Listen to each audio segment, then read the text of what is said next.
মনোবিজ্ঞানের কথা হলো মানুষের অন্তর একই মুহূর্তে দুই জিনিস ভাবে না, এটা সিস্টেম নেই। একটা কিছু ভাবলে বাকিগুলো স্টপ থাকে, আবার এটা সরাইয়া আরেকটা ভাবতে হয়। তো এই হাতে ধরা মোবাইল থাকলে দিল অন্তরের ভাবনাটাই থাকে মোবাইলের প্রতি, এটার মধ্যে উঠতেছে কিনা, সুন্দর হচ্ছে কিনা, আওয়াজ ক্লিয়ার কিনা, পুরা জায়গাটা উঠলো কিনা, ইত্যাদি ইত্যাদি।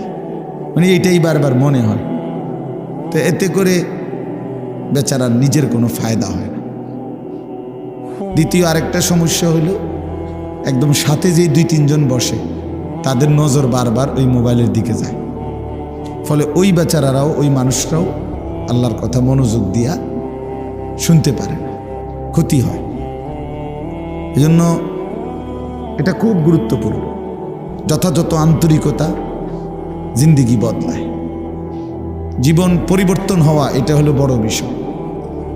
এমনি গতানুগতিক একটা ওয়াজ হইল, দেখে শুনলাম, এরপরে আমি তো আমার মতোই, আমারে আর বদলাবে কে, পাল্টাবে কে? আমি যেখানে যে অবস্থায় আছি এতে আমি তৃপ্ত। তাহলে এটা তো কোনো জিন্দিগি না ভাই, এটা খুব গুরুত্বপূর্ণ।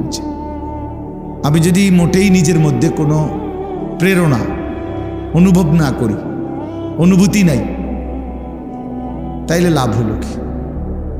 কোরআন শরীফে আছে, আল্লাহ তাআলা বলছেন, তাকশাইরু মিনহু জুলুদুল্লাযীনা ইয়াখশাউনা রাব্বাহুম। যাদের অন্তরের মধ্যে আল্লাহর ভয় আছে, কোরআনুল কারীম শুনলে তাদের শরীরের চামড়া উপরে যে পশম সেটা দাঁড়িয়ে যায়, তাহলে পরিবর্তন হয়, সারা শরীর নড়ে ওঠে, শরীরের পশমগুলো দাঁড়িয়ে যায়। মানুষ বলে অনেক সময় যে কথাটা বলতে গিয়া শুনতে গিয়া শরীরের পশমটি দাঁড়ায় গেছে, বলে না এমন? আল্লাহর কোরআন এমন হওয়ার কথা। আল্লাহ তাআলা বলছেন, সুম্মা তালিনু জুলুদুহুম ওয়া কুলুবুহুম ইলা যিকরিল্লাহ। আল্লাহ তাআলা বলেন, ইমানদারের হালাত হলো কোরআন শুনলে তার দিল এবং তার সারা দেহ আল্লাহ তাআলার স্মরণের দিকে ঝুঁকে পড়ে। কোরআনের আসর হওয়ার কথা এমন। তো এটা যদি কোনো আসরই না পড়ে, আমার হৃদয়ের মধ্যে যদি কোনো প্রভাবই না ফেলে, তো কি শুনলাম? কি শুনলাম বলেন? হাদিসের মধ্যে আছে, রাসূলুল্লাহ সাল্লাল্লাহু আলাইহি ওয়াসাল্লাম সাহাবায়ে কেরামের সামনে ওয়াজ করলেন। সাহাবীদের অবস্থা কি হলো? জারাফাত মিনহাল উয়ুন ওয়া ওয়াজিলাত মিনহাল কুলুব। সাহাবী বর্ণনা করেন, নবীজির বয়ান শুনে আমাদের সকলের চোখ থেকে পানি ঝরতে লাগলো এবং আমাদের অন্তর আল্লাহর ভয়ে কাঁপতে লাগলো। এই যে ওয়াজের আসর, প্রভাব, এটা ছিল প্রভাব। কোরআন শরীফে আছে, ওয়া ইযা সামিউ মা উনজিলা ইলার রাসূল তারা আয়ুনাহুম তাফীদু মিনাদ দাম'i মিম্মা আরাফু মিনাল হক। আল্লাহ তাআলা বলেন, বন্ধু আপনার সাহাবীদেরকে দেখেন, আপনার উপরে যে কোরআন নাজিল হয়েছে সেটা যখন আপনার জবান থেকে তারা শুনে, তো তাদের সকলের চোখ দিয়ে অঝরে পানি ঝরতে থাকে। কোরআন শরীফের আয়াত, আল্লাহ তাআলা বলেছেন সাহাবায়ে কেরামের চোখ দিয়ে আল্লাহর কোরআন শুনলে পানি ঝরতে থাকে। তাহলে সামান্যতম যদি কোনো মানসিকতাই না আসে, বিবেক না জাগে, অনুভূতি না জাগে, তো আমি কি শুনলাম? কি ফায়দা হলো আমার? বছরের পর বছর আমি একই মিথ্যা, একই অন্যায়, একই খামখেয়ালির উপরেই রইলাম। তো আমার জিন্দিগির শেষ কোথায়? আমার গন্তব্য কোথায়? আমি ফিরবো কোথায়? কোরআনুল কারীমের মধ্যে আছে, আল্লাহ তাআলা বলেন, আফা হাসিবতুম আন্নামা খালাকনাকুম আবাসান ওয়া আন্নাকুম ইলাইনা লা তুরজাউন। বান্দা, তোমরা কি এই ভেবেছো যে আমি আল্লাহ তোমাদেরকে অনর্থক বানিয়েছি? এবং তোমরা কি এই মনে করেছ যে তোমাদেরকে আমি আল্লাহর কাছে ফিরতে হবে না? কি ভাবছো?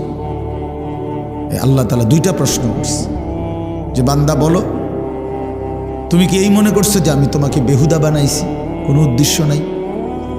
আর তুমি কি এই মনে করছো যে তোমাকে আর কখনোই আমি আল্লাহর কাছে ফিরে আসতে হবে না? বলেন, আমাদের এই দুই প্রশ্নের উত্তর কি হইতে পারে? আল্লাহ পাকের এই দুই প্রশ্নের উত্তর দেন। আল্লাহ জানতে চাইছে যে আমি কি তোমাদেরকে বেহুদা বানাইছি? আপনি বলেন, উত্তর দেন। কথা বলেন না কেন? বেহুদা বানাইছেন আল্লাহ তাআলা, এটা বুঝছেন তো না? স্বীকার করেন তো এই কথাটা, না?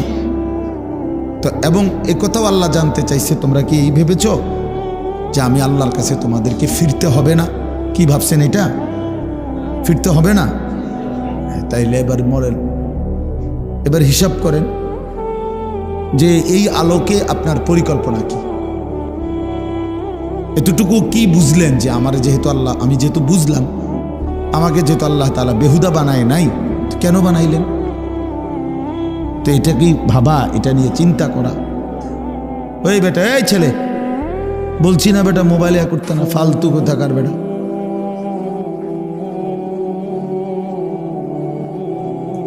আবার হাসে।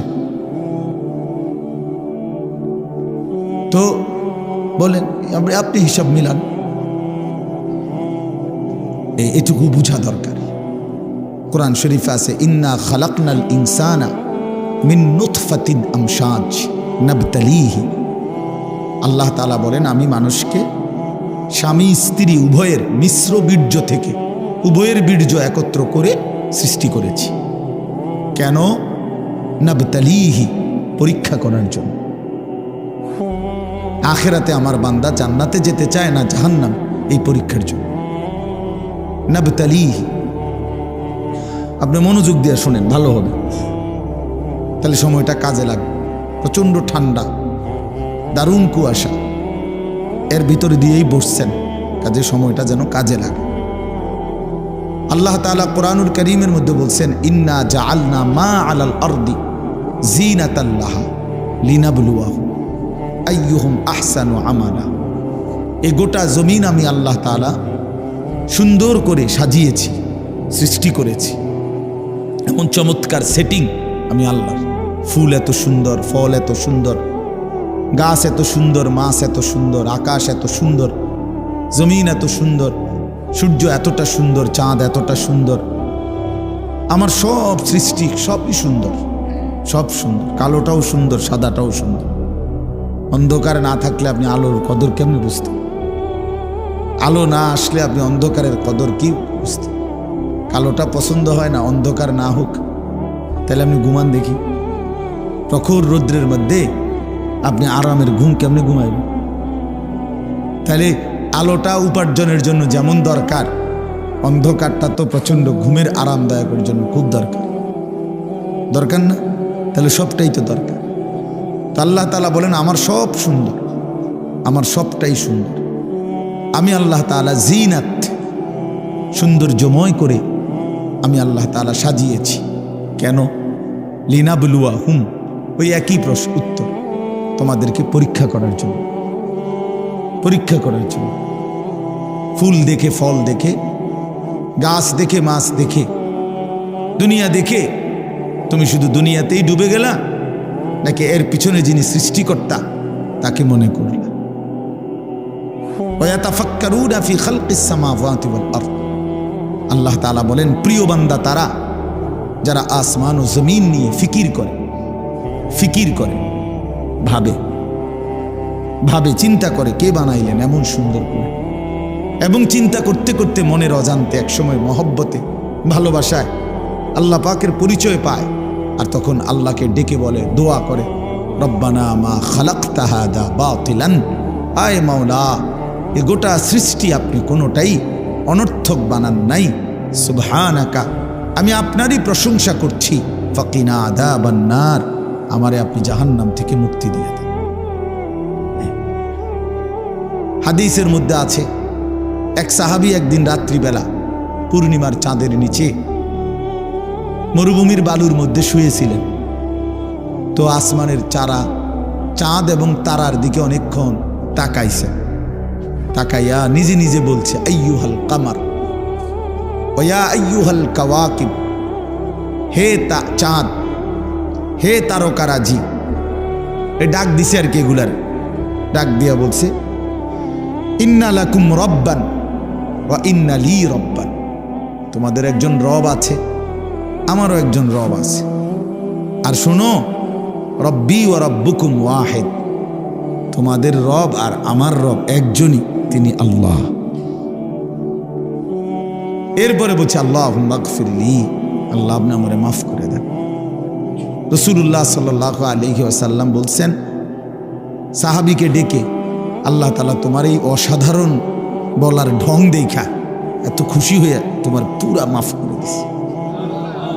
তোমার বলার আন্দাজটাই অসাধারণ, বহুত মহব্বত করে তুমি এটা বলছো যে চাঁদ তারা তোমাদেরও রব আছে, আমারও রব আছে। আর শোনো, তোমাদের আর আমার রব একই জন, তিনি আল্লাহ। এই যে ফিকির, ফিকির আল্লাহ তাআলার কুদরত নিয়ে ফিকির। তাহলে আমি বলতে চাইলাম আল্লাহ তাআলা আমাদেরকে অনর্থক বানায় নাই। আজ তোমরা নওজোয়ান ছেলেরা এটাই মনে করছো ভাইয়া তোমাদেরকে বেহুদা বানাইছে। অসংখ্য নওজোয়ান আজকে বুঝেই না, এই সামান্য শাহওয়াতের কাছে পরাজিত। লজ্জাস্থানের একটা চাহিদা আছে, এটার কাছে সে হেরে গেছে। রাত নাই দিন নাই, সারাদিন মোবাইলে নারী, ছবি, অশ্লীল দৃশ্য, উলঙ্গপনা, অসভ্যতা, এই নিয়েই ব্যস্ত। এক পরাজিত, ব্যর্থ কাপুরুষ, এক অপদার্থ যে তার জিন্দেগি মনে করছে নারীর জন্য। পৃথিবীতে আমি সৃষ্টি হয়েছি নারীর জন্য।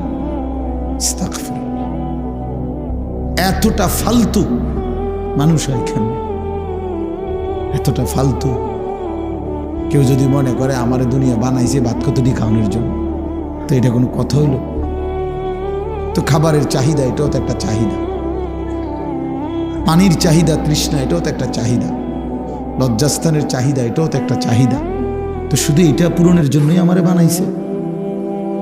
তাহলে এই নাচ গান, এই নাটক, সিনেমা, এই বেপর্দা নারীর এই হাঁটা কেন?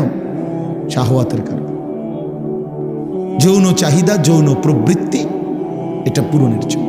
এই সমস্ত অসভ্যতা, এই সমস্ত নোংরামি, এই বেহায়া নারী, অসভ্য নারী, বেপর্দা নারী, এই বেহায়ার মাকসাদ এটাই। এই সমাজ নষ্ট করে দাও, মানুষের চরিত্র বরবাদ করে দাও, মানুষের আখলাক বরবাদ করে দাও। হাজারো কিশোর তরুণ যুবককে বুঝাও যে জীবন মানেই নারীকেও দেখা। এতটুকুকেই মনে করছে জিন্দিগির মাকসাদ।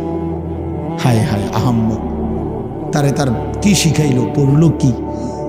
এ বলে কি থাকিতা বলে পড়ছে, কয়েক ক্লাসেই বলে A+ পাইছে, পাইয়া অনার রাত বেড়ি যায়। ফালতু কথা, অপদার্থ। এটা কোনো কথা হইল বেটা? এ কোনো জিন্দিগি হলো? যে চাহিদা আল্লাহ তাআলা দিয়েছেন সেটা পূরণের স্বাভাবিক বৈধ হালাল ব্যবস্থা আল্লাহ তাআলা রাখছেন। তৃষ্ণা আল্লাহ দিছেন, তো তার জন্য পবিত্র পানি তো আল্লাহ তাআলাই দিছেন। ক্ষুধা আল্লাহ তাআলা দিয়েছেন, তো তার জন্য হালাল খাবার তো আল্লাহই দিছেন।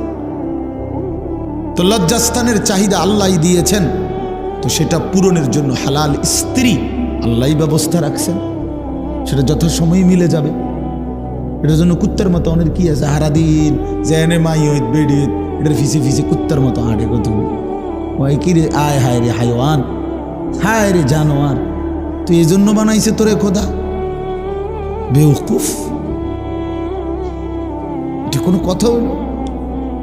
ওরে কি শিখলো, কি জানলো, কি বুঝলো? আপনাদের বাবাদেরকেও বলি, ছেলেটারে কি বানাইতেছে নাম না হিসাব করে, মানুষ না জানোয়ার। দেখে আখলাক যার নাই সে কোনো মানুষ না। মানুষ আখলাককে বলে, আখলাক যার নাই সে কখনো মানুষ না। শব্দ দিয়ে মানুষ না। কথা তো শুদ্ধ বলে, কিন্তু আখলাক তো চরিত্রহীন। তো লাভ হলো কি? কথা না শুদ্ধ কয়, কেমন আছেন আঙ্কেল, ভালো আছেন? থ্যাংক ইউ আঙ্কেল, ভালো আছেন? একটা চা খাবেন? নাস্তা দিই? ও মাশাআল্লাহ, খুবই ভদ্র ছেলে। কথা কি সুন্দর না কথা না সুন্দর, সারা রাত তো মোবাইলে উলঙ্গ ছবি দেখে। কথা বলেন না কেন? পেশাব করে তো পানি নেয় না, দাঁড়াইয়া মুতে। সমবয়সী বন্ধুদের সাথে নারী ছাড়া, অসভ্য কথা ছাড়া, উলঙ্গ কথা ছাড়া ভালো কথা বলে না। তো এ শুদ্ধ মানলে কি হইছে? এ তো শুদ্ধ শয়তান। কথা বলেন না কেন? এ তো শুদ্ধ শয়তান। তাইলে আখলাক বড় সম্পদ, আখলাক সম্পদ। একজন যুবক হইলেও বুঝছো ভাই, একজন নওজোয়ানও যদি বুঝো তাইলে আমার সার্থকতা। আখলাক সবচেয়ে বড় নিয়াম। চরিত্রহীন সে কোনো মানুষে না, নারী লোভী এটা কোনো মানুষে না। সারা দিন সারা রাত নারী ছবি, নাটক, সিনেমা, নর্তকী, উলঙ্গ দৃশ্য, জিনা, ব্যভিচারের কথা, কল্পনা, এটা যার জিন্দিগি, এই অপদার্থ কোনো মানুষে না বেটা। এ তো জানোয়ার বেটা, তো হাইওয়ান, তো কুকুর, বিড়াল, চতুষ্প জন্তু ছাড়ার কিচ্ছু না। ওই মানুষ হবে কেন? ওই কিসের মানুষ বেটা? স্বজ্ঞানে, স্বশরীরে, ঠান্ডা মাথায় বুঝা মিয়া মুসলমান নিজের ঘরে নিজের স্ত্রী, ছেলে মেয়ের জন্য বছরের পর বছর নাচ, গান, নাটক, সিনেমা, নর্তকীর ছবি দেখবার জন্য নিজ ঘরে রঙিন টেলিভিশন দিয়ে রাখছেন। নিজের টাকা দিয়ে বিদ্যুৎ বিল দেন, নিজের টাকা দিয়ে ডিশের বিল দেন। এত বড় অসভ্য মা বাপ হইতে পারে না মিয়া। এরা মা বাপ হইতে পারে না। কিসের মা বাপেরা? যে আপন সন্তান নারীর ছবি দেখবে, জিনা ব্যভিচার দেখবে, নাটক সিনেমা দেখবে, নোংরামি দেখবে। আমি বাপ, আমার ফুটতে তে বইয়া বইয়া বেড়ি চাইব, আর আমি বিল দেবো, আমি ডিশ দেবো। আমি বুঝি বাপ বেড়ার কথা এটা? তুমি বাপ? হ্যাঁ, তুমি সন্তানের কল্যাণকামী। কথা বলে এটা কথা হইল মিয়া? আপন বাপ কেমনে এত বড় জুলুম করে সন্তানের উপরে? আপন মা কেমনে এত বড় অসভ্যতা মেনে নিবে? বলেন কি আশ্চর্য মুসলমান। বেঈমানের থেকে দেখে দেখা ফ্যাশন শিক্ষা লাইলেন। হ্যাঁ, একেবারে সামনের রুমে, ড্রয়িং রুম মানে যে রুম, সোফার রুম, এই রুমে টেলিভিশনটা। মানে কি বুঝায়? কারণ যে কোনো মেহমান আসলে তো ঢুকবে, বসবে তো এই রুমেই, ঠিক না? তো যেই কোনো মেহমান আসলে যেন বুঝে নেই প্রথম যে আমার ঘরে রঙিন টেলিভিশন দেখেই বুঝে নিয়েন এটা ইমানদারের ঘর না। এটা প্রথমেই বুঝাই দিছি, বুঝেন না কথা? আপনি যাতে ভুল না হয়, প্রথমেই বুঝাই দিছে। ডোন্ট মাইন্ড, কেউ মাইন্ড করবেন না, এটা ইমানদারের ঘর না। আপনি আপনার মন মতোই কি নাটক সিনেমা দেখতে পারবেন, আমরা এগুলো দেখি। সামনের রুমে এটা তো রাখা উচিত। যদি টেলিভিশন চায়ও, আমার মধ্যে এটা বাথরুমে রাখা উচিত।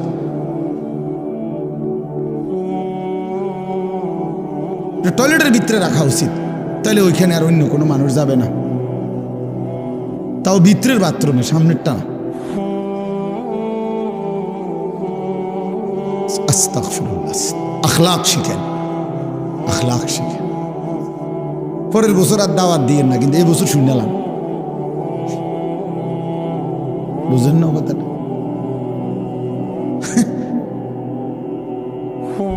পরের বছরের চিন্তা বাদ, এবারে শুনে। শহীদ ভাই তো এখানে বইয়া কয় সামনের বছরের কথা। আমি আর এই বছর ওয়াজে হইছে না, হে সামনের বছর লেয়াহের ব্যস্ততা। আল্লাহ আমাদেরকে মাফ করে দেন। আমার ভাই, বুঝতে শিখি আমরা। আখলাক বড় সুন্দর। আল্লাহ তাআলা বলছে, বান্দা লিনাবলুয়াহুম, পরীক্ষা করার জন্য বানাইছি। এমনি এমনি বানাই নাই বান্দা, তুমি জানো না বান্দা, তোমারে বানাইতে আমার লম্বা সময় লাগছে। 10 মাস না, না 10 মাস, 10 বছর না, কত লম্বা সময় দুনিয়া আল্লাহ আমাকে বানাইতে লাগছে। এক আল্লাহ ছাড়া কেউ জানে। হাল আতা আলাল ইনসানি হিনুম মিনাদ দাহরি লাম ইয়াকুন শাইআম মাযকুরা।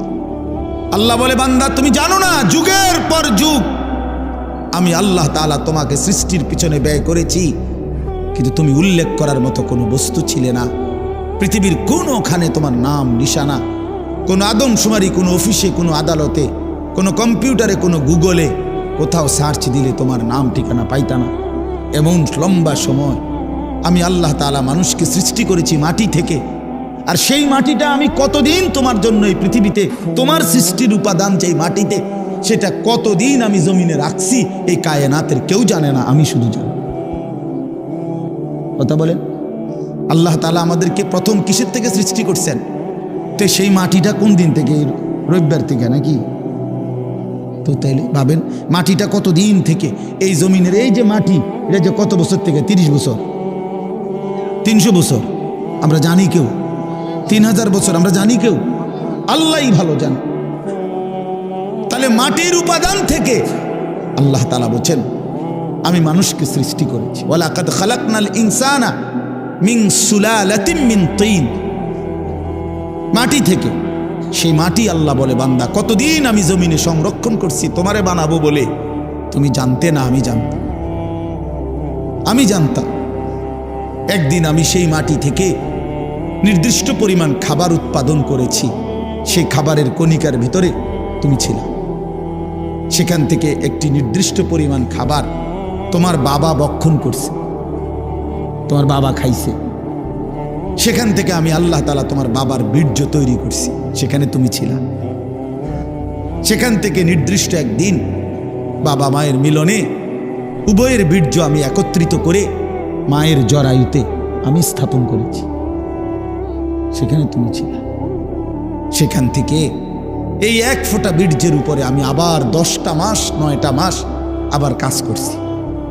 এটারে জমাট রক্ত বানাইলাম, জমাট রক্তটাকে গোশতের টুকরা বানাইলাম, গোশতের টুকরাটাকে হাড্ডির একটা খাঁচা বানাইলাম, হাড্ডির খাঁচাটাকে গোশতের নাক চোখ দিয়া, হাত পাওয়া আঙ্গুল সব কিছু দিয়া শরীরটা আমি সাজাইলাম।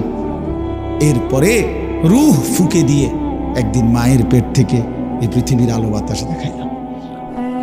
সুবহান।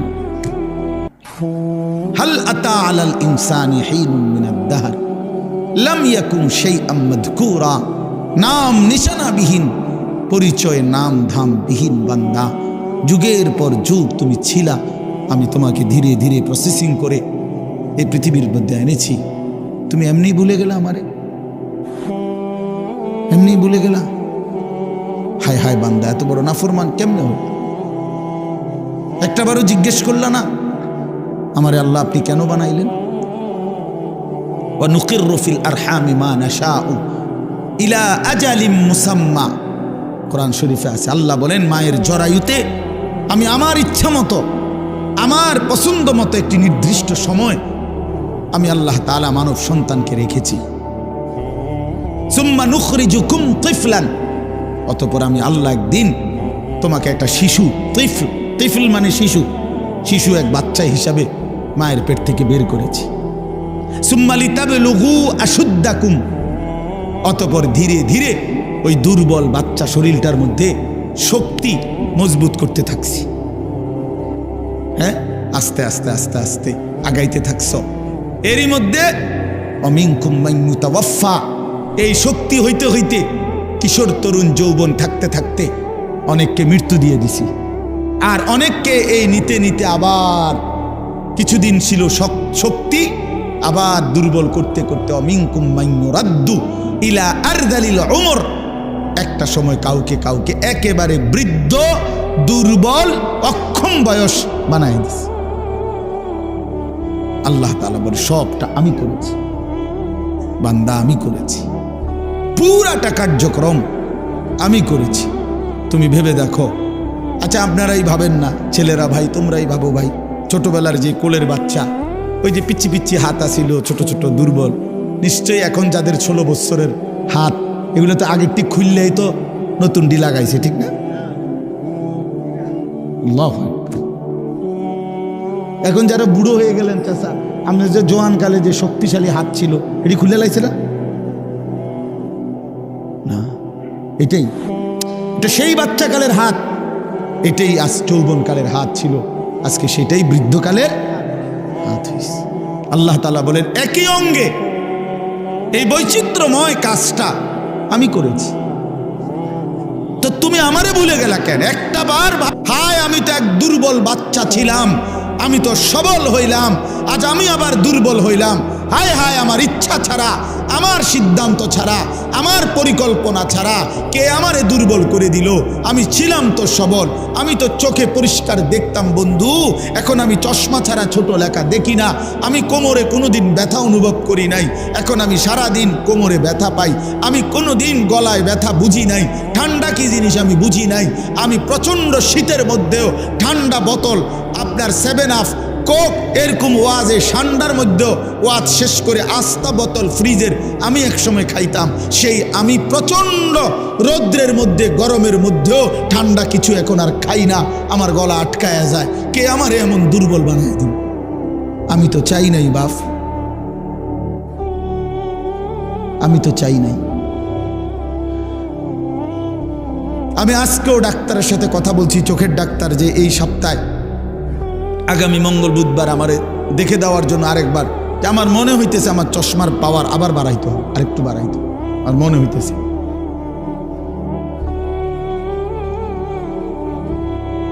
প্রিয় বন্ধু আমার, বাপ আমার, তাহলে প্রতিনিয়ত আমাদেরকে কবরের দিকে নিয়ে যাচ্ছেন কেউ একজন, তিনি আল্লাহ, তিনি আল্লাহ। আলহাকুমুত তাকাসুর হাত্তা জুরতুমুল মাকাবির। আল্লাহ বলে বান্দা দুনিয়ার মধ্যেই ডুবে গেলা, আখিরাতকে ভুলে গেলা, তো মনে রাখো একদিন কিন্তু কবরস্থানেই পৌঁছে যাইবা, মনে থাকুক বা না থাকুক।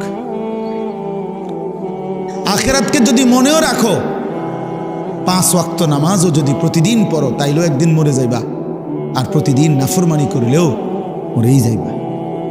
মনে থাকলেও মৃত্যু নিশ্চিত, মনে না থাকলেও মৃত্যু নিশ্চিত। হাসলেও মরে যাবেন, কাঁদলেও মরে যাবেন, সুখেও মরে যাবেন, দুঃখেও মরে যাবেন। রাজপ্রাসাদের অট্টালিকায় যে, সেও মরে যাবে, জীর্ণ কুঠির কুড়ে ঘরে যে, সেও মরে যাবে। জীবনে যে কোনো দিন দুঃখ দেখে নাই, তারও মৃত্যু হবে। জীবনে যে কোনো দিন সুখ দেখে নাই, তারও মৃত্যু হবে, তারও মৃত্যু হবে। কেউ থাকবে না, কেউ না, কেউ না, কেউ না। তো এই জন্য বন্ধু আমার, বাপ আমার, ভাই আমার, আমি আপনাদের কাছে এই কথাটাই বুঝাইতে চাচ্ছিলাম। প্রথম আল্লাহর কথা মনোযোগ দিয়ে শুনবেন, আখিরাতের ফিকির করবেন, কবরের ফিকির করেন। এত খামখেয়ালি নিজেদেরকে মনে করেন না। ছেলেরা বন্ধু, হয় তুমি মরে যাইবা, নয় তুমি বুড়া হইয়া যাইবা, বাকি তুমি এই যৌবনের এই হালাতের উপরে থাকতা না, এটা মনে রেখো। হয় বৃদ্ধ হইয়া যাবা, আর নয়তো মরে এর আগেই কবরে চলে যাবে। বিশ্ববিখ্যাত বুজুর্গ হাসান বসরি রহমতুল্লাহ আলাইহি তিনি বলতেন, ইয়া মাশারাশ শাবাব ইন্না যারআ কাদ তুদরিকুল আহাতু ক্বাবলা আন ইয়াবলুগা। তিনি যুবক দেখলে বলতেন, যুবক মনে রাখো, সব ফুল, সব ফল পরিপক্ক হয় না, পাকে না, এর আগে ঝরে যায়। এটা উনি বলতেন, এর আগে কি ঝরে যায়। একটি গাছের, আম গাছের যতগুলো মুকুল বের হয়, বইল মুকুল, এ সবগুলোই তো আম হয়, বলেন না? বলো যুবক ভাই, বলো না, সব আম হয় না। সবগুলো ছোট আম যে কয়টা হয়, এ সবগুলোই কি বড় হইয়া পাকে? ঝরেই যায় বেশি, ফুল ঝরে যায় বেশি, ছোট ছোট আম এগুলো ঝরে যায় বেশি, টিকে অল্প কয়টা। তো তিনি বলতেন যে ঝরে যায় বেশি, কিশোর, তরুণ, যুবক এই অবস্থাতেই ঝরে যায় বেশি, মরে যায়। এই কোরআন শরীফের আয়াতও তো আল্লাহ এটা বলছে, অবিনকুম মান ইয়াতাওয়াফা। শক্তি আসতে আসতে, পৌঁছতে পৌঁছতে, বৃদ্ধ হওয়ার আগে আগেই অনেককে আমি আল্লাহ মৃত্যু দিয়ে থাকি, আর কাউকে বৃদ্ধ চূড়ান্ত বুড়া পর্যন্ত পৌঁছে। এই গত 3-4 এক সপ্তাহ হয় নাই, এক সপ্তাহ হবে, আমার আপন মামি মারা গেছে, আমার বড় মামি। আমি গেছি জানাজায়। তো আমার খালারা, আমার সব খালাতো ভাই বোন, আত্মীয় স্বজন বলা যায়, সব আসছে মামির জানাজায়। আমরাও ছিলাম। তো আমার মেজো খালা, এই খালা একদম বয়স্ক। তো আমার বোনেরা আছে, সবাই বলতেছে, আমরা তখন এই বাড়িতে প্রায় 70-80 জন কিশোর, যুবক, যুবতী, ছেলে মেয়ে, আমরা নানার বাড়িতে। এই অবস্থায় আমার বোনেরা বলতেছে, ভাই খালা, এই খালাই আমগো আর শেষ মুরব্বী, বুড়া বয়স্ক আছে, হে বুড়ি শুধু আর নাই। তাহলে এই বাড়িটার মধ্যে যেই মুহূর্তে 70-80 জন কিশোর নওজোয়ান, তখন বুড়া মাত্র একজন, শেষ বুড়া। এমন ব্যবধান হইল কেন? 70x1 হবে কেন? কথাটা বুঝছেন না? 60-এর মোকাবেলায় একজন হবে কেন বুড়া? কারণ ওনার আমলের যারা কিশোর, তরুণ, যুবক ছিল, তো তারা এই বয়সে পৌঁছার কথা না এখন। তো তাহলে এই হিসাবে তো আপনার যদি যুবক হয় 60 জন, তো বয়স্ক তো কমপক্ষে 30 জন হইবার কথা, 40 জন হইবার কথা। তারা কই? আমার হিসাবটা বুঝছেন নি আপনি? তাহলে বোঝা গেল ঝরে যায় বেশি, চলে যায় বেশি, থাইকা যায় অল্প, থাইকা যায় অল্প। পুরা বাড়ির মধ্যে দাদা একজন, 10 বাড়ি মিললে বুড়া মিয়া কি একজন, 2 জন, কিন্তু নওজোয়ান অনেক, নওজোয়ান অনেক। এই জন্য আপনাদের কাছে আমাদের এটাই কথা, আমি যে সূরাটা পড়ছি, এবার সূরাটার তর্জমা শুনেন। এই মূল বক্তব্য এই কথাটা বুঝানো। আল্লাহ তাআলা এই কথাটা বারবার কোরআনুল কারীমের মধ্যে বুঝাইতে চাইছে, বান্দা বিশ্বাস করো, বান্দা যে অবস্থাতেই তুমি থাকো, খেয়াল করো আর না করো, বুঝে থাকো আর না থাকো, তুমি কিন্তু থাকতা না, তোমার আমি রাখতাম না বান্দা। আমার চূড়ান্ত অনুগত হইলেও রাখতাম না, চূড়ান্ত নাফরমানি করলেও কি রাখতাম, কোনো অবস্থাতে থাকতা না তুমি। এটা হলো শেষ কথা, তুমি এটা মনে রাখো। তুমিও থাকবা না, সৃষ্টি জগতও থাকবে না, তোমারও মৃত্যু হবে, গোটা কায়নাতেরও মৃত্যু হবে। এই কথাইটা কোরআনুল কারীমের মধ্যে আল্লাহ তাআলা খুব বুঝাইছেন যে বান্দা কেন দুনিয়া নিয়া ইসসাকালতুম ইলাল আরদ, আহা বান্দা জমিনটা নিয়ে এমন কামড়াইয়া পড়লা কেন?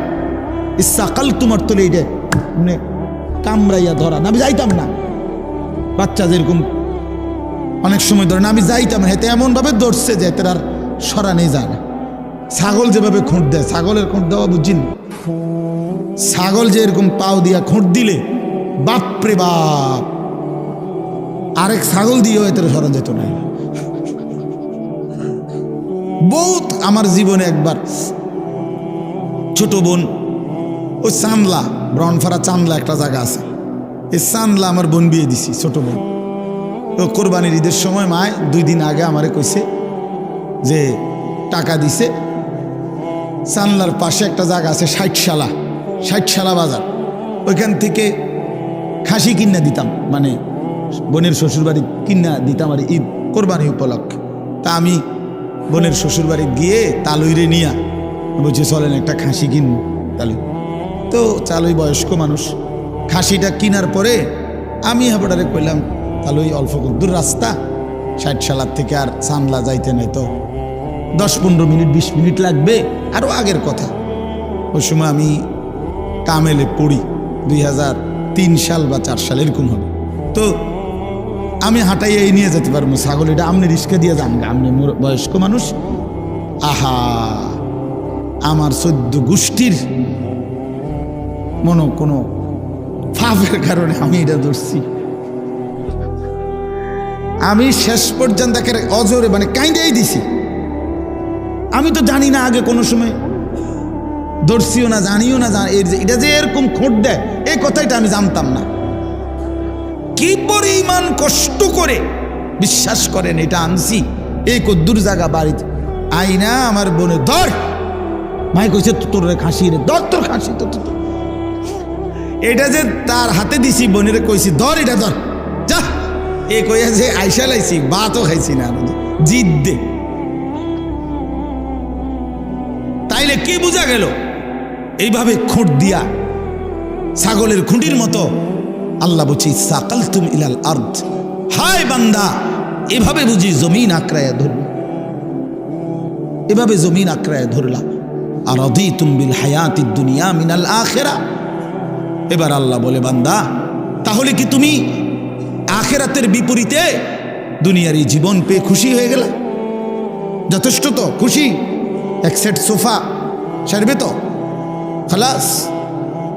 6টা টেবিল, 6টা চেয়ার, একটা ডাইনিং টেবিল, খুশি তো? যথেষ্ট।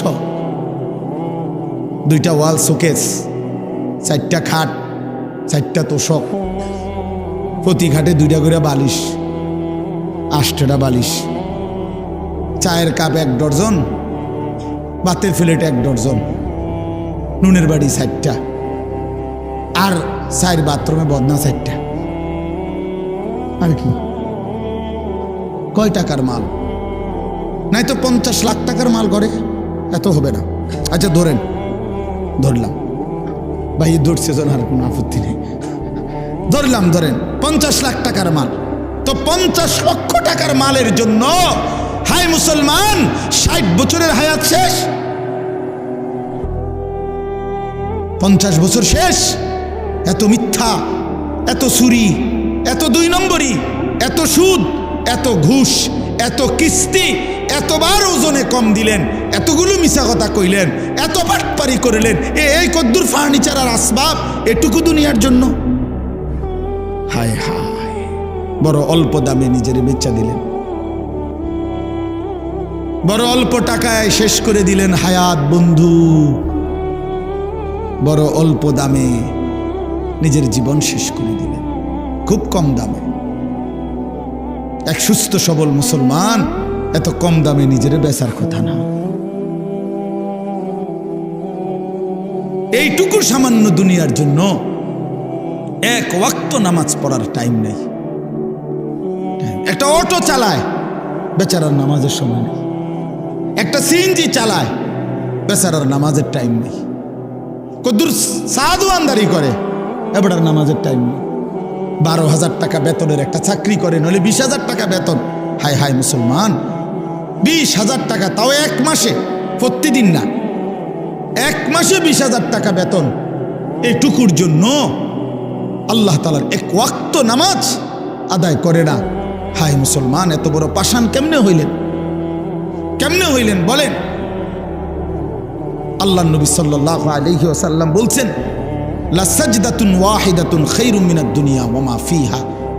এবার শুনেন, নবী বলেন, একটি সেজদা উম্মত দুনিয়া এবং দুনিয়ার মধ্যে যা কিছু আছে তার চাইতে কোটি গুণে বেশি উত্তম।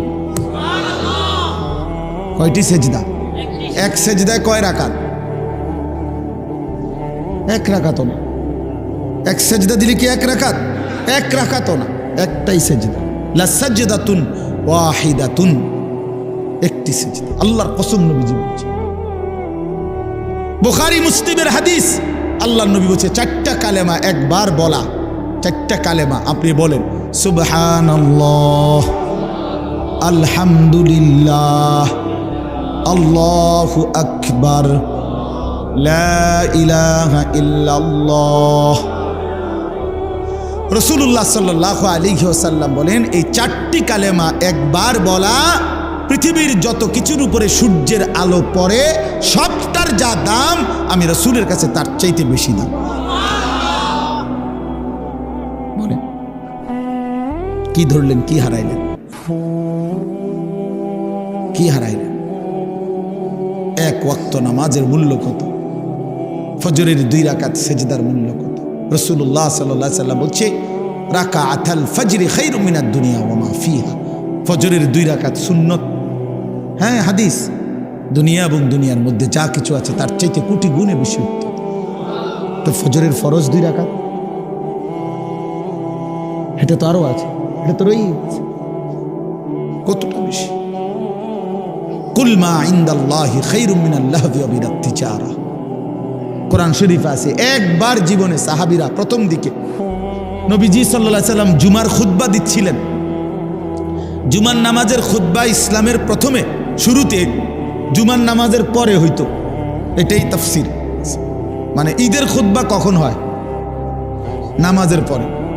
এই ঈদের খুতবা এখন যেভাবে হয়, প্রথম জুমার খুতবা এভাবে হইতো। মানে নবীজি ফরজ 2 রাকাতের সালাম ফিরাইয়া এরপরে মিম্বরে দাঁড়াইয়া কি পড়তেন? খুতবা দিতেন। এটাই ছিল তখন নিয়ম। তো এরকম একদিন খুতবা দিতেছে, সাহাবায়ে কেরামের কিছু সাহাবী মদিনার বাজারে ফু দিছে, কেউ ব্যবসায়ী পাইকারি মাল আনে মাসে 15 দিনে, তখন নিয়ম ছিল একদিন পাইকারি মাল আসতো। তো যে বেটা পাইকার এ বেটা বাসি ফু দিত। ফু দিলে খুচরা দোকানদাররা বুঝতো পাইকার আসছে, সবাই দৌড়াইয়া হুড়াহুড়ি করে যার যার মাল নিত। এই বেটা তো আর আসবে না আবার। তো এই সাহাবিরা যারা মদিনার বাজারে ব্যবসা করত, ওনারা এই বাঁশির ফু এটা শুনছে। ওই খুতবার মুহূর্তে নবীজি খুতবা দিতে দাঁড়াইছে, জুমার নামাজের পরে, নামাজ ফরজ শেষ করছে। এই সবাই যারা মদিনার বাজারে ব্যবসায়ী ওনারা সব উঠে চলে গেছে ওইখানে মাল আনার জন্য, কারণ বুঝছে যে যদি পরে যায় তত পাইতো না। এই এতটুকু শুধু নামাজ না, খুতবার সময় আল্লাহর কসম, কোরআন শরীফের একটি পূর্ণাঙ্গ সূরা আল্লাহ তাআলা এই ব্যাপারে নাজিল করছে। সূরা জুমা, এই জুমা সূরার নামই জুমা। আল্লাহ নাজিল করে বলছেন, ওয়া ইদা রাআউ তিজারাতান আও লাহওয়ান ফাদ্দু ইলাইহা ওয়া তারাকুকা কাইমা। নবী কামটা করলো কি এরা? এদের ব্যবসা এবং তামাশা, এই দুনিয়ার তামসার জন্য আল্লাহ দুনিয়ার পুরো উপার্জনটারও বলছে তামসা বেটা। আল্লাহ বলছে এই ব্যবসা এবং তামাশার দুনিয়ার জন্য এরা ছুটে চলে গেল। ও তারাকুকা কাইমা, আপনাকে এখানে দাঁড়ানো অবস্থায় খুতবায় রেখে চলে গেল। হায় হায় করলা কি তোমরা? আল্লাহ নিজে তখন বলে, কুল মা ইনদাল্লাহি খায়রুম মিনাল লাহবি ওয়া মিনাত তিজারা। হায় আমার নবীর সাহাবীরা, শুনো, এই নামাজ, এই খুতবার বিনিময়ে আল্লাহর কাছ থেকে যা পাইতা তা তোমাদের এই ব্যবসা এবং রং তামাশার এই দুনিয়ার চাইতে কোটি কোটি কোটি কোটি গুণে উত্তম ছিল। এর চাইতে সুন্দর আয়াত কি হইতে পারে? এর চাইতে পরিষ্কার কথা মালিকের আর কি হইতে পারে? ভাইয়া বলেন, ইনসাফ করে বলেন। আর কেমনে আল্লাহ বুঝাইতো? আর কেমনে বুঝাইতো? আপনার অসংখ্য মুসলমান, আমি আজকেও আমার জুমার নামাজ ওই শাসনগাছা, আমি এক মসজিদে এই মাস থেকে 2 জুমা পড়াই নামাজ। তো এইখানে বলছি যে আপনারা যারা শুধু শুক্রবারে জুমার নামাজ পড়তে আসেন, কেন আসেন? বাকি সপ্তাহ কেন আসেন না? বাকি 5 ওয়াক্ত নামাজ কেন পড়েন না ভাই? সপ্তাহের বাকি দিনগুলো কেন নামাজ পড়েন না? শুধু শুক্রবারে 2 রাকাত নামাজ পড়তে কেন আসেন? এ কথা বোঝানোর জন্য যে আপনি মুসলমান, এটা বোঝানোর লাগে নাকি? আমি তো পরিষ্কার বলি না ফরমান, তোমরা যারা 5 ওয়াক্ত নামাজ পড়ো না, পুরো সপ্তাহ নামাজ পড়ো না, তুমি শুক্রবার আয়োনের কোনো দরকার নাই। তুমি শুক্রবারে আইসা বুঝানোর দরকার নাই তুমি মুসলমান। তুমি মুসলমান, আমরা এটা জানি। তোমার না ভোটার আইডি কার্ড আছে? তোমার এনআইডি আছে? তো তোমার জন্ম নিবন্ধন সনদ আছে, আমরা জানি তুমি মুসলমান। তুমি মুসলমান, আমরা জানি বেটা। কইতে আইও তুমি? কি দরকার ছিল? কি দরকার ছিল? নিজেকে মুসলমান বুঝাইবার জন্য? না না, মুসলমান আমরা জানি, আপনি মুসলমান, আমরা মানি। আমাদের মুসলমানের কবরস্থানেই দাফন করা হবে। নাই তো বলেন কেন? যদি বলেন না হুজুর আমি এই জন্য আসি নাই, আল্লাহর জন্য আসছি, তো আল্লাহর জন্য আসলে আসরের নামাজে আসলেন না কেন? প্রতিবাদ করেন। একজন প্রতিবাদ করেন না যে না হুজুর আপনি ভুল বলছেন, আমি আল্লাহর সন্তুষ্টির জন্য আসছি। তো আল্লাহর সন্তুষ্টির জন্য আসলে ফজর কই, জোহর কই, আসর কই, মাগরিব কই, এশা কই, শনিবার, রবিবার, সোমবার, মঙ্গলবার, বুধবার, বৃহস্পতিবার, সে এই সপ্তাহের এই দিনগুলো মালিককে মনে করেন না কেন? বলেন ভাই, ইনসাফ কি বলে? বলেন একজন বেনামাজি, বলেন বলেন খোদার 365 দিন কোনো দিন যারা ফজরের নামাজ পড়েন না, এত বড় বেহায়া কেমনে হইলেন? কেমনে হইলেন? এই যুবক ভাই, তোমরা যারা কখনোই ফজরের নামাজ বছরের কোনো দিন পড়ো না, তুমি এত বড় নির্লজ্জ, মুসলমানের ঘরে এত বড় বেয়াদব কেমনে হইলা? বলো বেটা, এখন প্রতিবাদ করো বেটা। মুসলমানের ঘরে এত বড় বেদ্দপ কেমনে হইলা? এত বড় গাদ্দার মুসলমানের ঘরে হইলা কেমনে? তোমার আল্লাহ নাই, তোমার রসুল নাই, তোমারে কেউ বানায় নাই, তোমারে কোথাও যেতে হবে না, তুমি মরতা না, তোমার কোনো হিসাব নাই, তোমার কোনো আমল নামা নাই। কি মনে করছো তুমি? এই মোবাইল, হ্যাঁ, এই বেডি, নর্তুকি, নারী, ছবি, উলঙ্গ দৃশ্য, আর এই ভাত তরকারি, পেশাব পায়খানা আর ঘুম, খালাস, এরই নাম জীবন? এ তো জানোয়ারের জীবন। এ তো কুকুর, বিড়াল, হাইওয়ান, জানোয়ার, গরু, ছাগল, ওরাও তো খায়, ঘুমায়, পেশাব পায়খানা করে, ওদেরও তো যৌন চাহিদা পূরণ হয়। প্রিয় বন্ধু, গরু ছাগলেরও তো, কুকুর বিড়ালেরও তো বাচ্চা হয়। তো বাচ্চা যেহেতু হয়, এটাই তো প্রমাণ করে এদের যৌন চাহিদা পূরণ হয়, নয়তো হ্যাঁ কেমনে বাচ্চা হয়? জানোয়ারের বাচ্চা হয় কেমনে তাহলে? ইনসাফ করেন, বিবেককে বলেন। আপনার স্ত্রী বেপর্দা, তা আপনার আত্মসম্মান কই রইল? আপনার মেয়েটা বেপর্দা, হ্যাঁ, আপনি বুঝেন না এটা? ৮-৭ কাপড় পরে আপনার মেয়ে কোথায় যায়? 14 বছরের, 16 বছরের, এই 18 বছরের এই উপযুক্ত কন্যা ৮-৭ কাপড় পরে কোথায় বের হয়, কাকে দেখাইতে যায়? আপনি বুঝেন না? আপনি সিরা খান, আপনি হুদা বহন খান, আপনি ভাত খান না?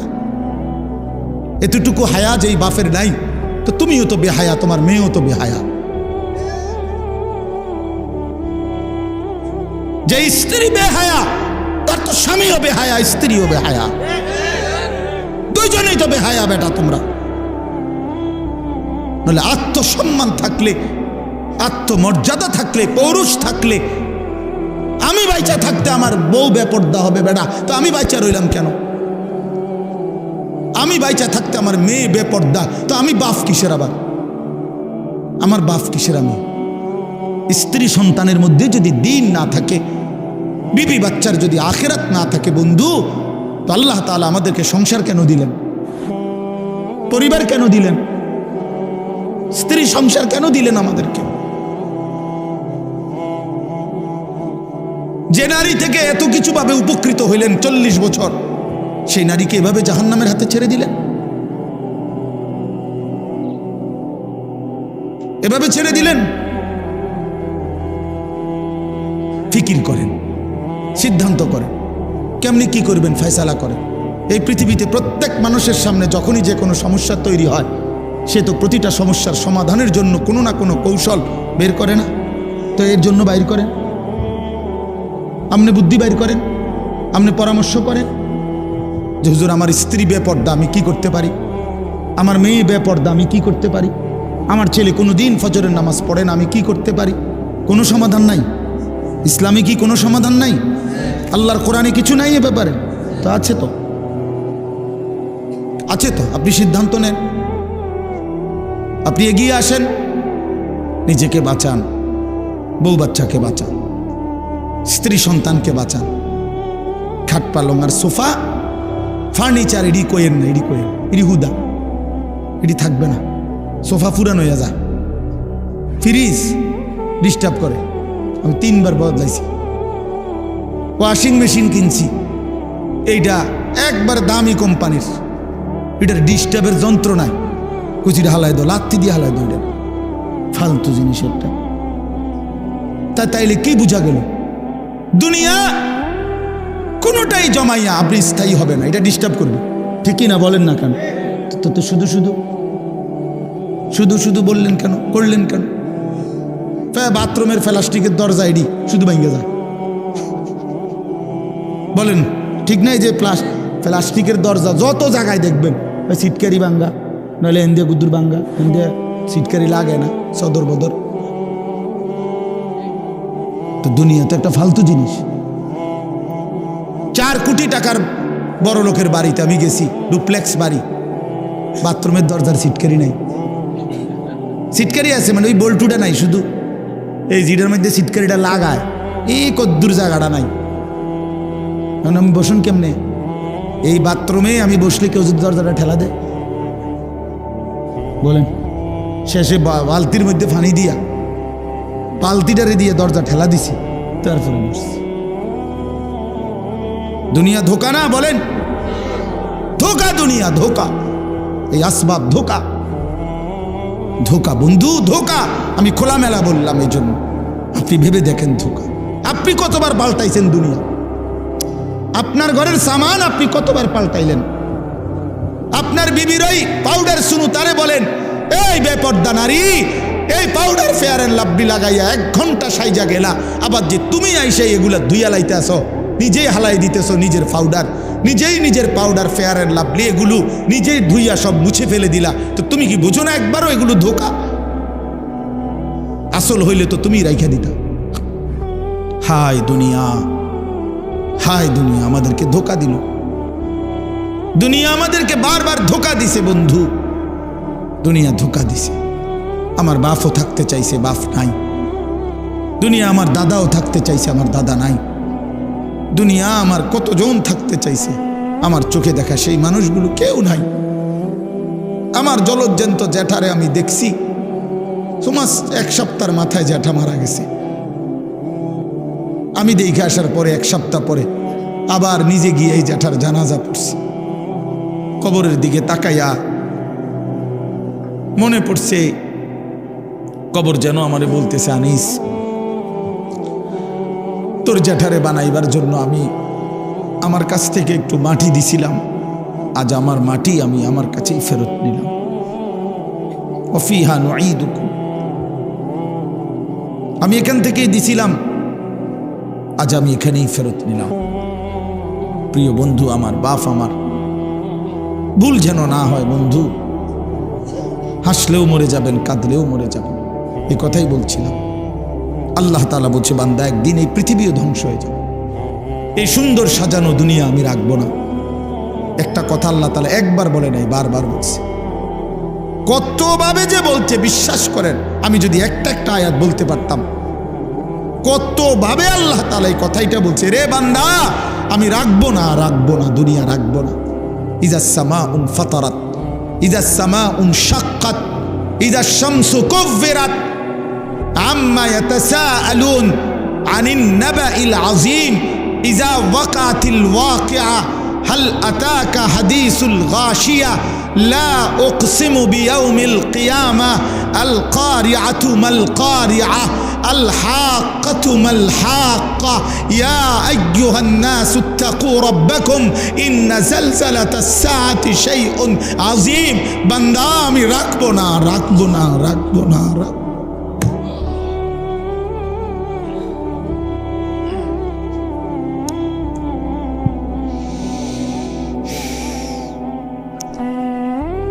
আল কারিআতু মাল কারিআ, আল্লাহ তাআলা বলেন একদিন একটা বিকট ধ্বনি হবে, এমন বিকট ভয়ানক আওয়াজ আর কেউ কোনোদিন শুনে নাই।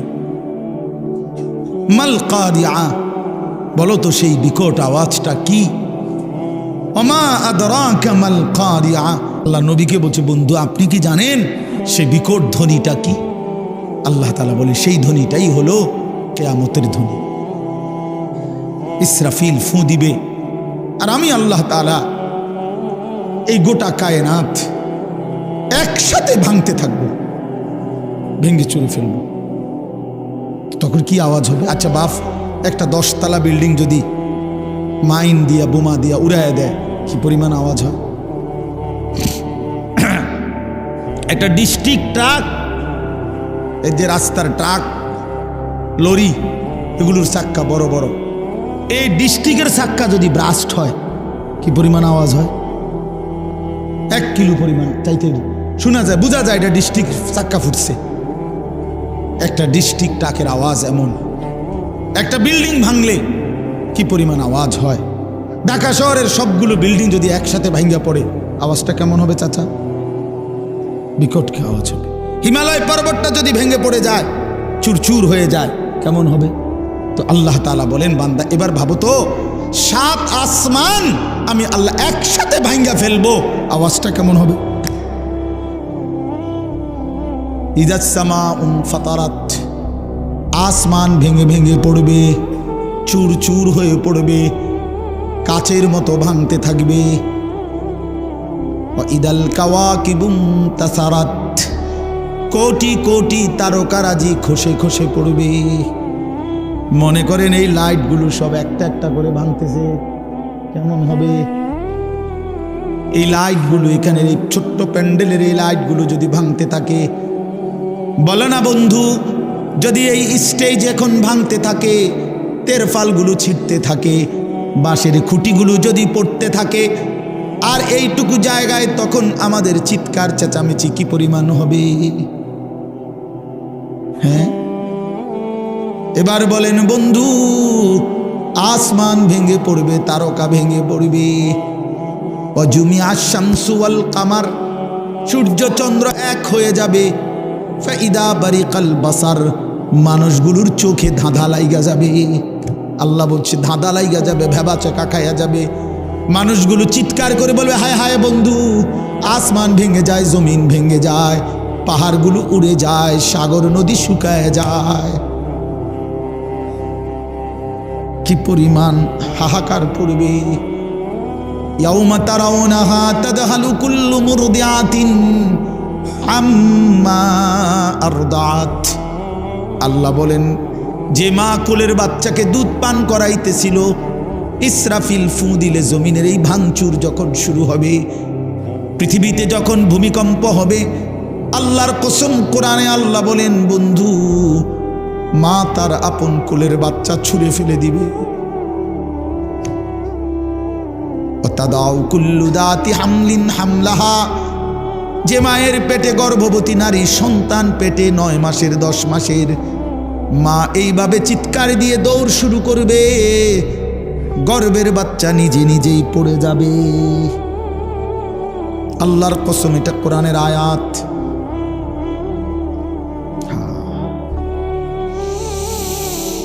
আল্লাহ আমাকে মাফ করে দেয়।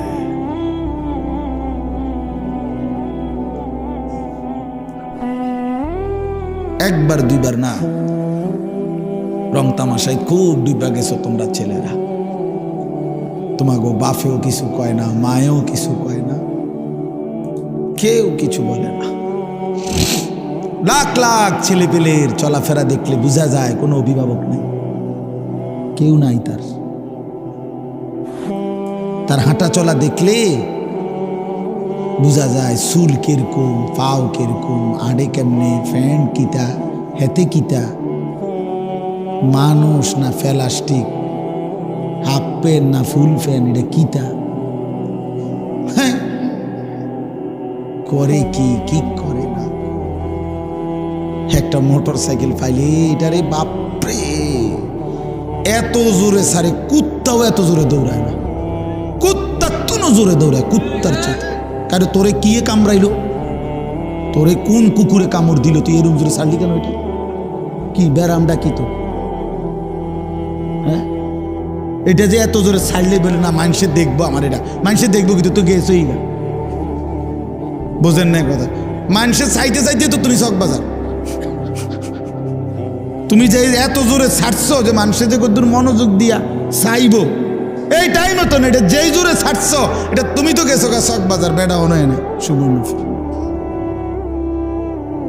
বলেন ইনসাফ করে বলেন, যে তোতে কি হইলো, এটা মানুষ তো চাইতে পারলো না। এটা মানুষে যদি দেখাইতে দরকার, তো সবচেয়ে উত্তম ছিল রাস্তার পাশে মোটরসাইকেলটা মাথা নিয়ে রাখলে, তাইলে বিষয়টা মানুষ ক্লিয়ার বুঝতো যে আশ্চর্য কিও, এটা কিতা বলে ভাই, এইটাই যে আপনি যাতে দেখেন, আপনারা দেখানোর জন্য মোটরসাইকেল মাথাতে রাখছে। তাইলে কি আশ্চর্য জীবন ভাইয়া, তোমরা কি জীবন পছন্দ করলা? সারাটা দিন নারী, ছবি, মোবাইল, নাচ গান, এক ওয়াক্ত নামাজ পড়ো না, শরীর অপবিত্র, পেশাবের ঠিকমতো পবিত্রতা নাই, পায়খানার পরে ঠিকমতো পবিত্রতা নাই, আর এই উলঙ্গ ছবি, নাচ গান দেখতে দেখতে সারা দিন সারা রাত শরীর তো নাপাক হয় বন্ধু। এই নাপাক দেহ নিয়ে, এই জানোয়ারি জিন্দিগি নিয়ে কেমনে ঘুমাও, কেমনে রাত কাটাও, কেমনে শো, কেমনে হাঁটো, আমি বুঝি না। তুমি মানুষ না জানোয়ার? আরেকবার ভাইবো বন্ধু, আরেকবার। বেহায়া সন্তান, বেপর্দা নারী, বেহায়া কন্যা, আরেকবার ভাইবো। মানুষ না জানোয়ার। আল্লাহ আমাদেরকে মাফ করে দেন। তো আল্লাহ তাআলা বলেন, বান্দা নবী রাসূলুল্লাহ সাল্লাল্লাহু আলাইহি সাল্লামকে বলছে, বন্ধু আপনি কি জানেন সেই বিকট আওয়াজটা কি? সেটাই কিয়ামত।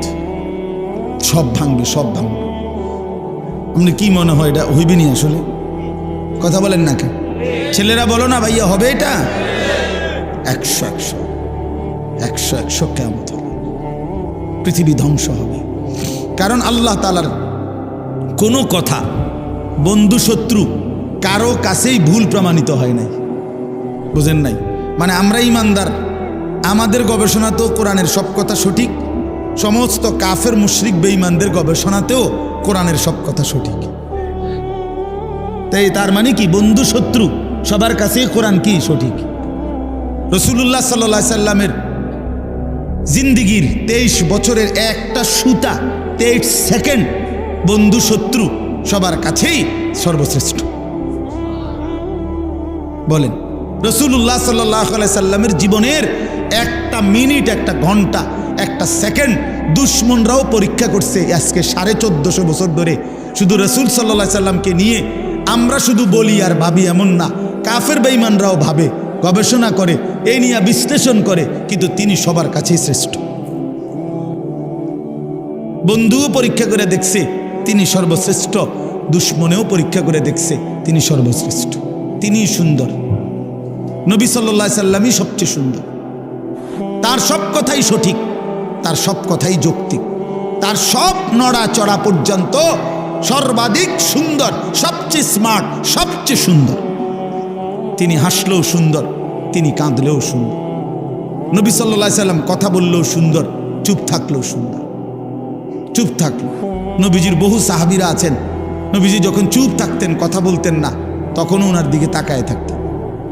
নবীজি জিজ্ঞেস করছে কোনো কোনো সাহাবীকে, কি দেখো? আবার দি যাওগা, কথাও কও না কিছু।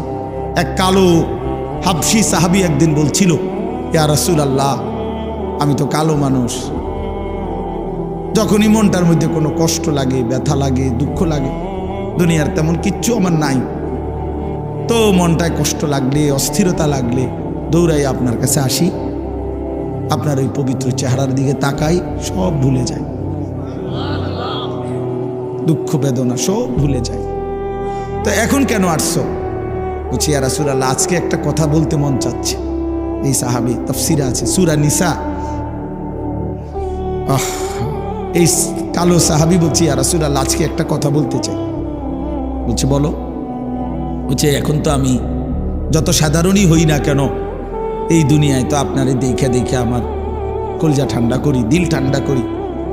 হাসরের ময়দানে তো আপনি চলে যাবেন অনেক ঊর্ধ্বের জান্নাতে, আর আমারে যদি আল্লাহ জান্নাত দেয়ও, দিব সাধারণ যে কোনো একটা জান্নাতে দিতে পারে, আপনার লগে তো আর দিত না, আপনি তো অনেক ঊর্ধ্বের, আপনি চলে যাবেন।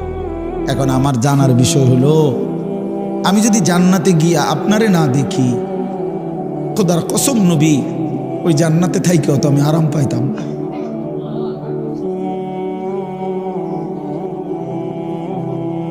তখন আমি আপনাকে দেখব কিভাবে? সুবহানাল্লাহ, সুবহানাল্লাহ। আল্লাহ তাআলা বলেছেন, ওমান ইউতি'আল্লাহ ওয়ার রাসূল ফাউলাইকা মা'আল্লাযীনা আন'আমা আল্লাহু আলাইহিম মিনান নাবিয়্যিন ওয়াস সিদ্দিকিন ওয়াশ শুহাদা ওয়াস সালিহিন। বন্ধু, আমি ওয়াদা দিলাম, আমি আল্লাহ এবং আপনি রাসূলের পূর্ণ আনুগত্যের হক যে আদায় করবে, অনুসরণ করবে আপনাকে 100%, 100%, আমি আল্লাহ আপনার সাথেই তাকে থাকতে দেব। কেমনে আমি বুঝ করবো? আপনি ওরে কইয়া রাখেন। নবী সাল্লাল্লাহু আলাইহি ওয়াসাল্লাম ওই হাবশি সাহাবীকে বলছে, আল্লাহ রাসূলের আনুগত্য যদি পূর্ণ করতে পারো তো ওয়াদা দিছে মালিক, তুমি আমার সাথেই থাকবা। সাহাবী চিৎকার দিয়া ওইখানেই ইন্তেকাল করছে। निकल जाए दम तेरे कदमों के नीचे, यही दिल की हसरत, यही दिल की आरजू है। এটা উর্দু শের আর কি। অর্থ হইল, হে প্রিয়তম, তোমার কদমের নিচে জীবন দিলাম, এই ছিল আমার আরজু, এই ছিল আমার আকাঙ্ক্ষা, আমার তামান্না, দিলের আশা ছিল এই। আল্লাহ রসুলের কদমের নিচে জীবন দিয়ে দিছে। নিকাল যায় দম তেরে কদমোं के नीचे यही दिल की हसरत यही दिल की आरजू है। এটাই দিলের তামান্না। আল্লাহ আমাদেরকে নবী সাল্লাল্লাহু আলাইহি সাল্লামের অনুসরণের মতো ভালোবাসা দান করেন। তো আল্লাহ তাআলা বলেন ইয়াউমা ইয়াকুনুন নাসু কাল ফারাশিল মাবসুস। আল্লাহ বলেন বন্ধু, সেই ইসরাফিলের ফুঁ হলে এই বিকট ধ্বনিতে যখন সব ভাঙতে শুরু করবে, তখন সবগুলো মানুষ বিক্ষিপ্ত পতঙ্গের মতো ছুটাছুটি করে যে যেখানে গিয়ে পড়বে সেখানেই মরবে। বিক্ষিপ্ত পতঙ্গ বলতে তাফসীরের মধ্যে আছে আগুনের মধ্যে, লাইটের মধ্যে, আপনারাও বুঝবেন, সাদা পোকা, উলু আমরা যেগুলারে বলি, এগুলো যখন ওড়ে তখন চারদিক থেকে এগুলো দৌড়ায়, যেন থেকে পারে যে যেমনে পারে উইরা আসে আর আলোতে বা আগুনে পড়ে মরে, ঠিক না, নিচে পড়ে।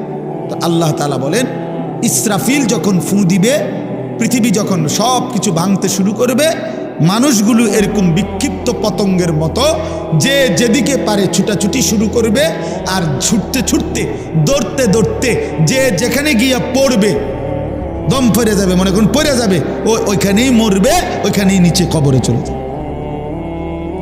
কেউ কাউরে দাফন করতে পারবে না। কারে দাফন করবে? কে দাফন? আপনি স্বাস্থ্য ভাই হেতে তো দৌড়ায়,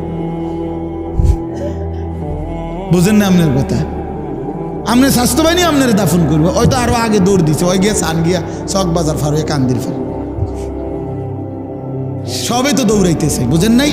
তো কাজে কেউ কাউকে কি করবে না, দাফন করবে না, বরং মানুষ ছুটতে ছুটতে যেখানে পড়বে ওইখানে নিচে চলে যাবে।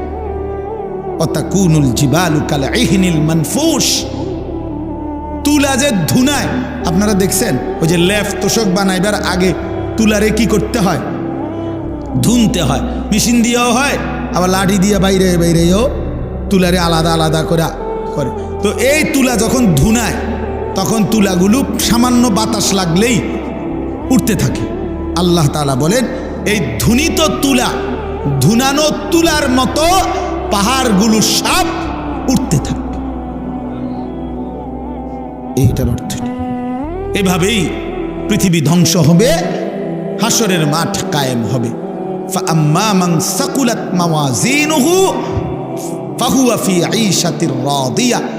আর সেই হাসরের মাঠে মিজানের পাল্লায় আমলনামা ওজনের জন্য দিলে, যার আমলনামা ভারী হবে, নেকির পাল্লা, সে চির সুখের সন্তুষ্টির জান্নাতে বসবাস করবে। ঈশাতির রাদিয়া অর্থ হইল, অর্থাৎ জান্নাতে তো থাকবে তবে সন্তুষ্ট চিত্তে।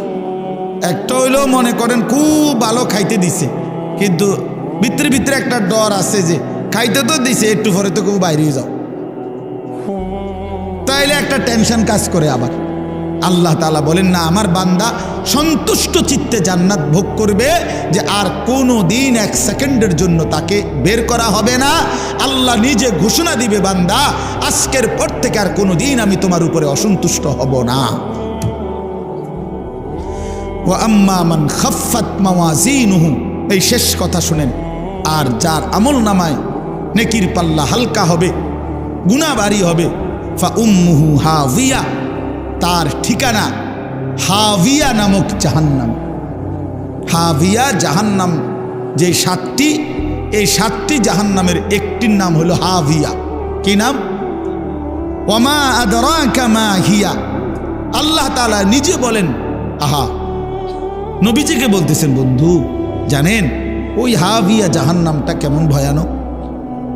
এটা কেমন? তা আল্লাহ নিজে বলতেছেন, নারুন হামিয়া, সেটা অত্যন্ত প্রচন্ড জ্বলন্ত ধাউ ধাউ করে জ্বলা আগুন, হাভিয়া, সেখানে ছেড়ে মারা হবে, নাফরমানকে সেখানে ফেলা হবে। এখানে দুইটা কথা শুনে, এক নাম্বার হলো এই আয়াতের তাফসিরে এই নারুন হামিয়া, হাভিয়া জাহান্নামটা প্রচন্ড উত্তাপওয়ালা আগুন, এই কথাটার ব্যাখ্যা দিতে গিয়ে প্রিয় নবী সাল্লাল্লাহু আলাইহি সাল্লাম বলছেন, তাফসিরে কুরতুবিতে আছে, নবীজি বলছেন, নারুকুম হাদিহি জুজউম মিন 70 জুজআম মিন নারি জাহান্নাম। কথাটা শেষ খেয়াল করেন, নবীজি এরকম সাহাবীদেরকে বলতেছে, শোনো, তোমাদের যেই দুনিয়ার আগুন, এই দুনিয়ার আগুন জাহান্নামের আগুনের 70 ভাগের 1 ভাগ। তার মানে তোমাদের এই দুনিয়ার আগুনের চাইতে আরো 69 গুণ বেশি উত্তাপ তাপ জাহান্নামের আগুন। এরপরে শুনেন, এরপরে জরুরি কথা হলো, এই বুঝার জন্য বলতেছি, তাফসিরে হাদিসের বাকি অংশে আছে। রাসূলুল্লাহ সাল্লাল্লাহু আলাইহি সাল্লামের সাহাবীরা এই কথাইটা শুনে লাভ দিয়ে উঠছেন, ফাল দিয়ে উঠছে, ফাল দিয়ে ওইটাই বলতেছে, ইয়া রাসূলুল্লাহ ওয়া ইন্না যালিকা লাকাফিয়া, হে আল্লাহর নবী, হায় হায় আপনি কি কইলেন? এটা আগুনে পুরাইয়া ছাই করে ফেলার জন্য দুনিয়ার এই আগুনই তো যথেষ্ট। লাকাফিয়া অর্থ হলো এটাই তো সারে। আল্লাহর নবী সাল্লাল্লাহু আলাইহি সাল্লাম বলেন, তাহলে বুঝো হায় উম্মত, এর চাইতে আরো 69 গুণ বেশি আগুনের তাপ কেমন হবে। এই আগুন যদি তোমাদের কাছে এমন মনে হয়, আমি কুমিল্লা মেডিকেল কলেজে একবার কুসাইতলি জীবনে একবার একজন আগুনে পোড়া লোককে দেখতে গেছিলাম, আমার পরিচিত। ওই বেচারার এক হোটেলের সামনে দিয়ে যাওয়ার সময় ভুলে হোটেলওয়ালারা পুরা কড়াই গরম পানি রাস্তার যে ছুঁড়ে মারছে, এই বেচারার পিছন দিয়ে পড়ছে, পুরাটা প্রাণ পিছনের অংশ পুড়ে গেছে। আমার পরিচিত লোক, এক সময় মাদ্রাসায় পড়ছে উনি, ওনার আমি দেখতে গেছিলাম এই মেডিকেল কলেজ। আল্লাহর কসম, আমি জীবনে কোনো মানুষের চিৎকার এর চাইতে ভয়ানক আমি আর দেখি। ওই আগুনে পোড়া মানুষটারে তখন নার্স তার এই পোড়া চামড়া এগুলো টাইনা টাইনা উঠাইতেছিল, ড্রেসিং করবে। ভাইয়া সেই যে কি পরিমাণ চিল্লাইছে,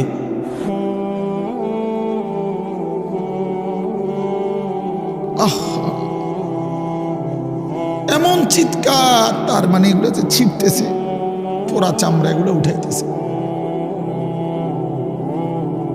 তাহলে বলেন, রাসূলুল্লাহ সাল্লাল্লাহু আলাইহি ওয়াসাল্লাম বলেন, তোমাদের এই আগুনের চাইতে আরো 69 গুণ বেশি গরম। সেটা কি হবে? আল্লাহ আমাকে মাফ করুন। আর একটা কথা হলো, যুবক ভাই, তোমাদের কাছে এখানে একটা শব্দ আছে, ফা উম্মুহু হাবিয়া। ফা উম্মুহু হাবিয়া, উম্মুহু এই শব্দের 2 অর্থ। এক অর্থ হইল ঠিকানা, ফা মাওয়াহু, তার ঠিকানা জাহান্নাম।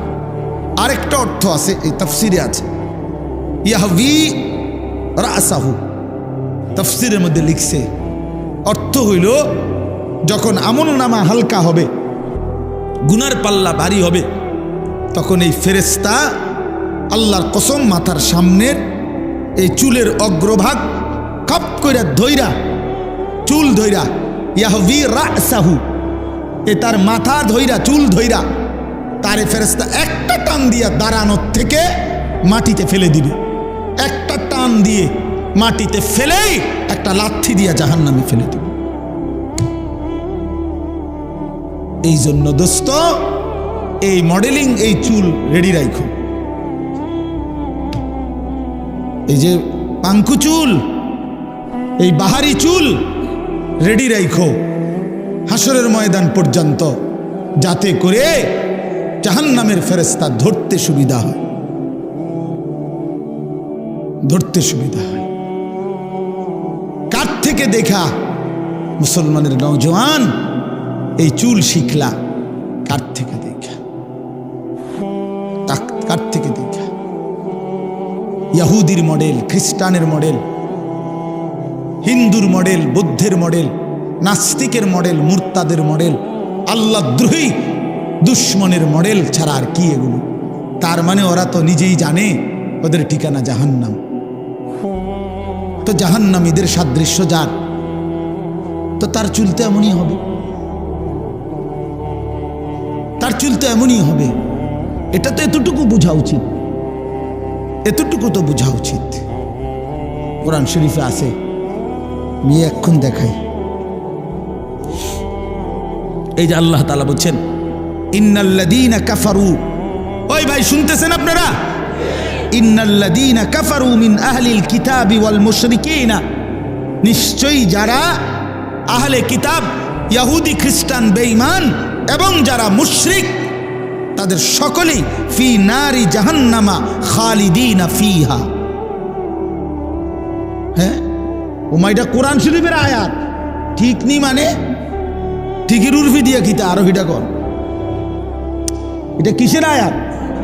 কোরআন শরীফের আয়াত।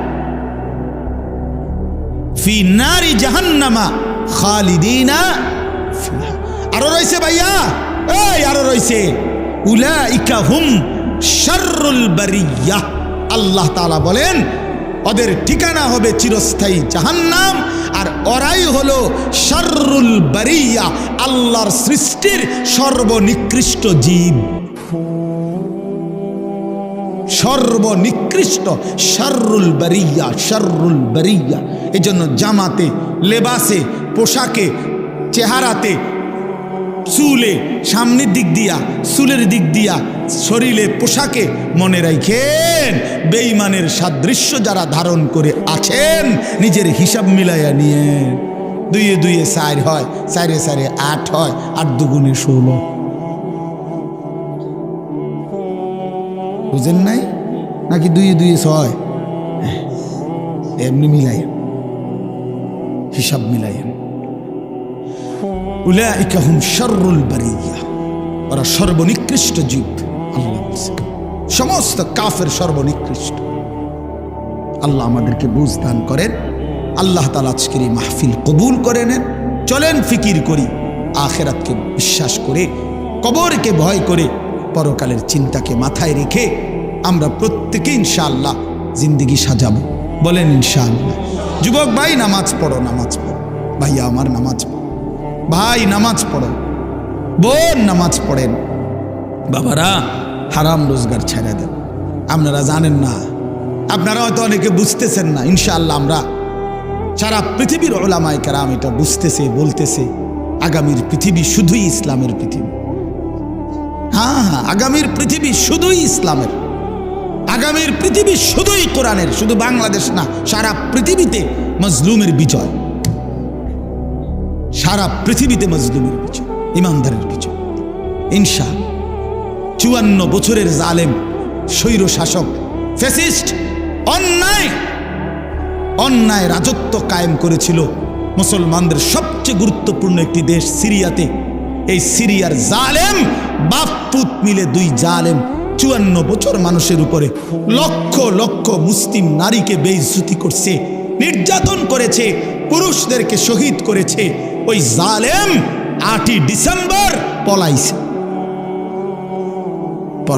জানেন না? নতুন উইকেট পড়ছে 8 তারিখ। 8 তারিখ কি? ইতিমধ্যে 2 উইকেট পড়ছে। 5ই আগস্ট 1 উইকেট পড়ছে, 8ই ডিসেম্বর নতুন উইকেট পড়ছে। এই জন্য 2024 উইকেট পড়ার বছর। 24 সাল বোলিং ভালো হয়েছে, বোলিং 24 সালে বোলিং ভালো হয়েছে, 2 উইকেট পড়ে গেছে ইনশাআল্লাহ। আলহামদুলিল্লাহ। আগামী 3 নম্বর উইকেট আশা করি ইনশাআল্লাহ নেতানিয়াহু, ইসরায়েলের ওই বেঈমান, ইসরায়েলের এই বেঈমান, এই প্রধানমন্ত্রী ইসরায়েলের নেতানিয়াহু, এই বেঈমানের উইকেটও পড়ে যাবে ইনশাআল্লাহ। দেখেন দেখেন দেখেন ইনশাআল্লাহ। দেখবা যুবক, ইনশাআল্লাহ ফিলিস্তিন বিজয় হবে, কালেমার পতাকা উড়বে, ইসরায়েলের কুত্তারা হেরে যাবে ইনশাআল্লাহ। কোনো কাউরে, কোনো বেঈমানের ধমকে ঘাবড়াইবার কিছু নাই।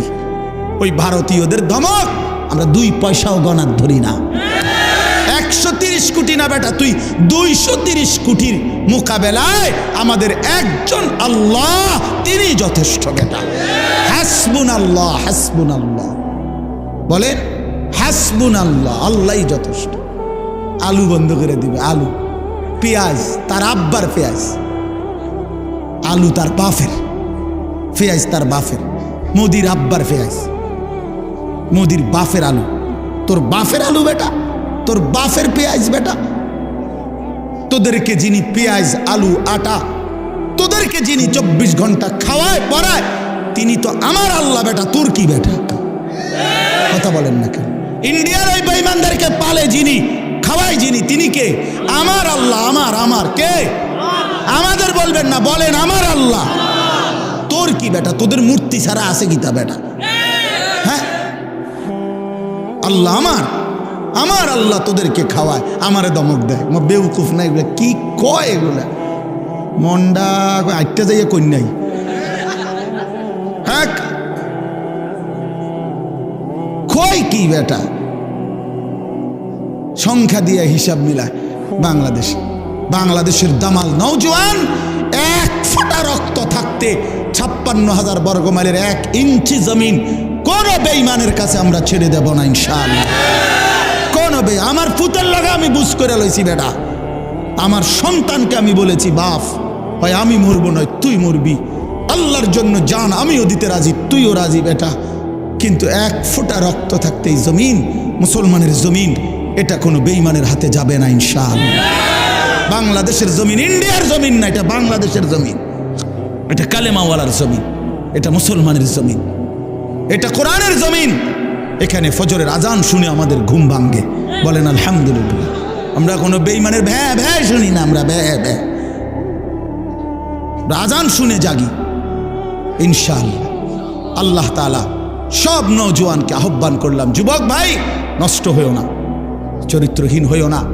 নারীর ফান্দে জীবন শেষ করে জীবন আরো সামনে আছে, জিন্দেগির আরো বড় দায়িত্ব আছে বন্ধু, জীবনের আরো অনেক বড় স্বপ্ন আছে। এক নারীর জন্য জীবন শেষ করে দিও না ভাই। আল্লাহ তাআলা আমার সারা দেশের যুবকদেরকে আগামীর ইসলামের জন্য কবুল করে নেন, আগামীর কোরআনের জন্য আল্লাহ কবুল করে নেন ইনশাআল্লাহ। এই জমিন কালেমার পতাকা উড়বেই ইনশাআল্লাহ, ইমানের বিজয় হবেই হবে, হবেই হবে, হবেই হবে। আল্লাহ তৌফিক দান করেন ইনশাআল্লাহ। উলামায়ে কেরাম নসিহত করবে।